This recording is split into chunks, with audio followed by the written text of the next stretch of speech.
Hello and welcome back to the fourth video of Comprehensive Guide of Business Banking in UAE. This video is very important because in this you will learn that only not you who's choosing the bank, but it is the bank also which is choosing you by its eligibility process. Till now we have already understood the right bank account type and the documents required.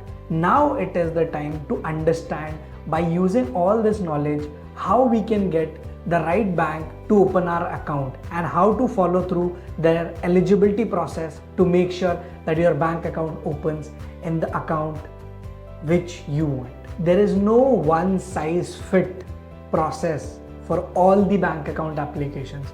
So focus on the full video to understand where exactly you fit in this eligibility process, because the eligibility process for all the banks are different and the process level to screen through this process is also different. So before you jump into processing your application with a specific bank, understand, research about the process. Some of the banks don't accept a specific license type.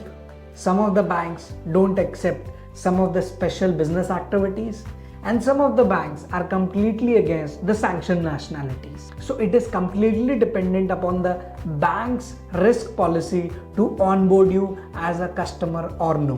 So let's get started with the first point, which is the business type.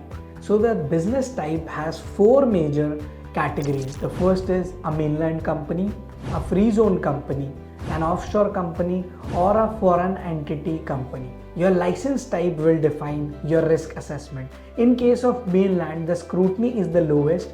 Considering that you have a physical operations of your company, the banks are having more trust on your company to open bank account. The second type is free zone company formation. In this case, banks are little reluctant to open your bank account merely because free zone companies in most of the cases are considered as virtually operating. On the contrary, banks are looking for companies who have physical operations with some of the employees, with a nice office, and that's what gives them a better comfort to open an account. Saying that it does not mean that it is not possible to open a free zone bank account. It is possible and it is perfectly fine, but again, in that case, the scrutiny will be little higher than a mainland company. So you should be better prepared for a better level of risk assessment which will come from the bank side. The second is business license or business activity.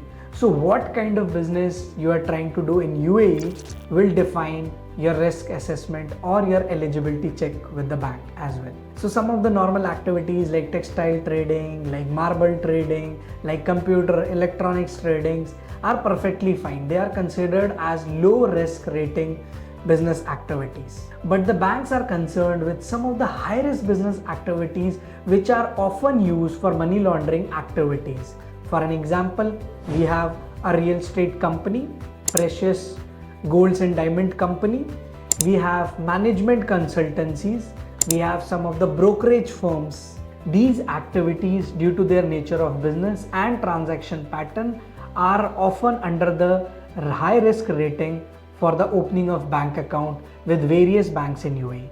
Even some of the banks are not ready to open some of these business activities account in their banks. So when you are choosing these kind of business activities, you have to make sure that your profile in terms of company and the shareholder profile is strong enough to prove the source of fund, the experience, the background, and the reason to open this firm in UAE.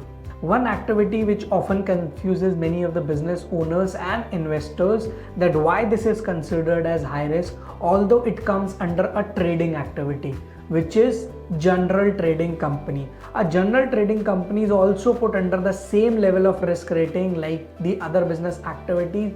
The mere reason is that most of the money laundering companies are choosing general trading just because it allows to do any kind of trade in UAE. So that is why they are able to invoice or get the money easily from any company in the world. That's why banks know this and they have put general trading also under high risk. So as a business consultant, we always guide clients not to go for general trading company until unless it's super important and you are going to have a diversified business. Otherwise, you can always go for a niche activity, or you can have multiple activities under your license for some of the niche products which you are going to deal with. More on this we have covered already in our earlier videos, which is 7 reasons for rejection of your bank account application is one such video. You should definitely go and check out this video to understand what exactly is the problem which comes with business activities. So if you belong to any of these activities, don't be frightened, don't be angry, but just prepare your profile, your documentation, everything for your bank account application prior. Now coming to the next point, nationality-based eligibility check. This point is continuously changing depending upon the geopolitics of different countries. The banks are continuously revamping these lists concerning the different situations around the world. A list which merely used to have 3 or 4 names, which were none other than the sanctioned countries like Iran, South Sudan.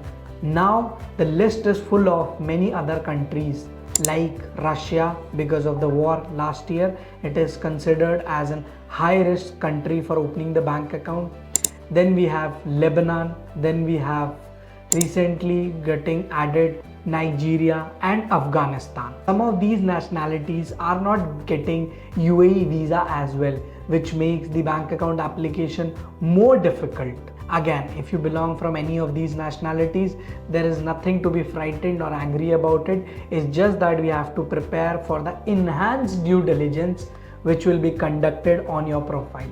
Now, one important note here is that even if you don't belong from these countries, but if your place of birth or place of stay belongs from some of the high-risk jurisdictions, then also you will be subject to enhanced due diligence. What other things which are considered as nationality eligibility check, which is often ignored and not taken care of, is PEP. If you are a publicly exposed person, then also you will be subject to enhanced due diligence. So you have to be better prepared for that as well.